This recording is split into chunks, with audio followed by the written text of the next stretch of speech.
You asked at the very end of this, you asked him, did you know I was a Never Trump? I was a member of Never Trump. He apparently had no idea where you stood, and neither did his staff. They just thought, oh, here's a Wisconsin-based talk show host. We're going to allow him to go in there and it's going to be a softball game. Well, you know, when I sat down in the studio about 8:30, about 4 minutes before the interview took place, I actually told my producer I thought it was about a 50-50 chance that he would actually come on the line, because I just assumed that there'd be somebody on his staff. Remember, he's supposed to, bring on these brilliant people and surround himself with.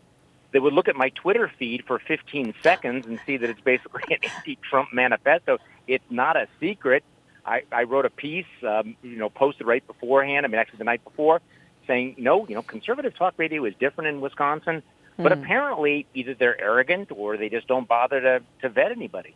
Yeah, and of course we have on April 5th, next Tuesday, we have that Wisconsin primary, and so now all the focus is on your state.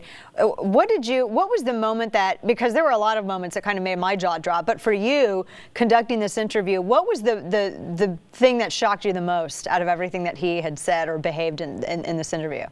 Well, I shouldn't have been surprised by it, but was when he kept repeating, well, he started it. He started it. And I'm thinking, if my 9-year-old son on the playground acted like that, we would, have a sit down and I would explain to him that, no, that is not an excuse for bad behavior. And I guess, even though I've been in, hashtag Never Trump for some time, I just thought that if he was given an opportunity in a state like Wisconsin to basically step back and change his tone and maybe act a little bit more presidential, that he would take it. Instead, as you've seen in the last 24 hours, he's just doubling down on it.